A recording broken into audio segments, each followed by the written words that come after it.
साथियों, जैसा कि हम सबको विदित है कि आज हम बाबा साहब डॉक्टर भीमराव अम्बेडकर के अवसर में महापरिनिर्वाण दिवस पर एकत्र हो गए हैं।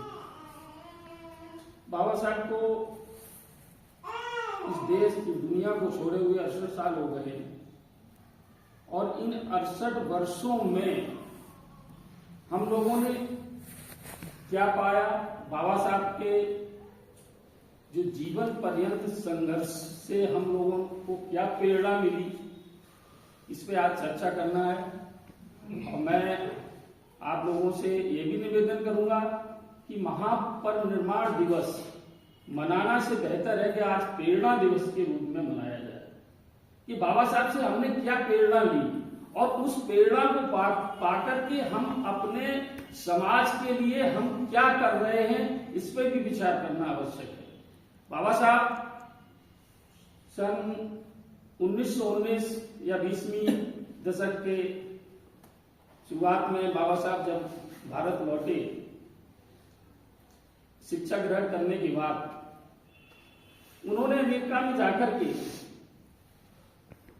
वहां का संवैधानिक ढांचा या वहां के लोगों का जीवन यापन, वहां के लोगों का रहन सहन, वहां के लोगों का स्टेटस पढ़ा और एक कंपैरेटिव अध्ययन जब इंडिया से किया तो इंडिया सबसे बदतर स्टेज पर था कि यहाँ लोगों की जो दया, जो उनकी दुर्दशा हो रही थी, कहीं समानता को लेकर के, विषमता को लेकर के, ऊंच नीच, जाति पात, इस सब बाबा साहब ने वहां देखा। और इससे पहले बाबा साहब ने अध्ययन, अपने प्रारंभिक अध्ययन स्टेज से ही इस दशा को उन्होंने परखा, उन्होंने सहन किया।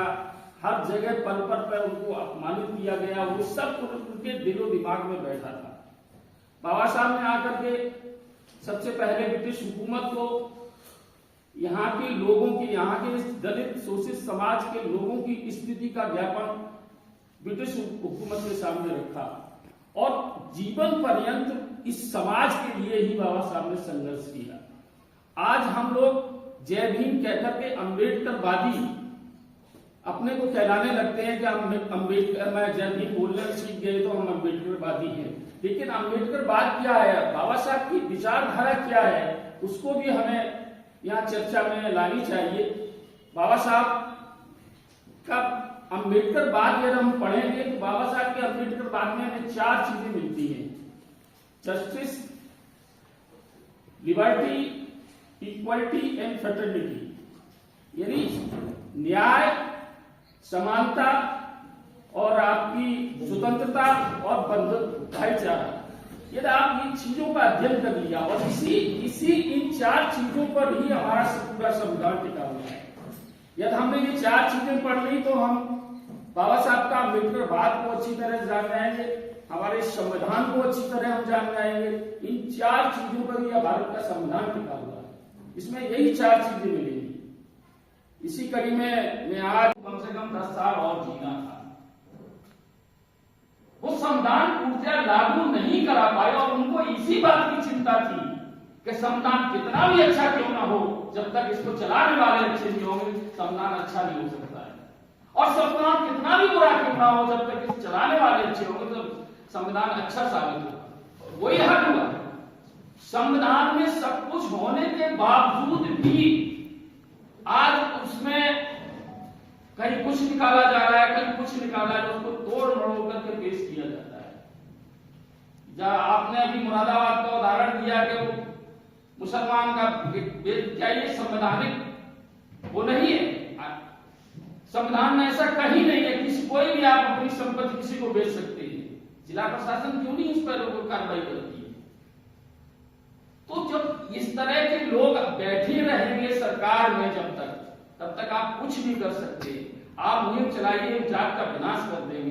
कैसे जात की विनाश, इसको बताइए ना, पब्लिक को ये समझाइए हम जात का विनाश किस तरह करेंगे। ये भी बहुत आवश्यक है। जात का विनाश हम ऐसे करेंगे क्योंकि आपके बच्चे को एजुकेशन दिलाओगे, सर्टिफिकेट लेने जाओगे आरक्षण के लिए, उसमें जाति आएगी। आप चाहे बुद्ध धर्म अपना लीजिए तब भी उसमें जाति आएगी। अभी हमारे संरक्षक महोदय ने कुछ दिन पहले ही सर्कुलेशन एक डाला है सेंट्रल गवर्नमेंट का, उसमें स्पष्ट है, उसका प्रोफार्मा है कि आप बुद्धिज्म हो, ठीक है, लेकिन आपको जात में इज्जत करनी पड़ेगी, लाभ लेने के लिए सर, लाभ लेने के लिए। और मैं कहना चाहता हूं कि इस समाज में या इस देश में, इस प्रदेश में ऐसा कोई आदमी नहीं है जो सामाजिक लाभ कार्य को लाभ न ले सरकार से। जब आप सरकार से लाभ लोगे तो कहां जाओगे? क्या बगैर लिए आपका बच्चा, आपके बच्चों का भरण पोषण हो सकता है? पहले तो उस पर बंदिश लगा, आपको सोचना पड़ेगा, मजबूर होना पड़ेगा। इन्हीं शब्दों में इस कड़ी को आगे बढ़ाते हुए मैं आमंत्रित करता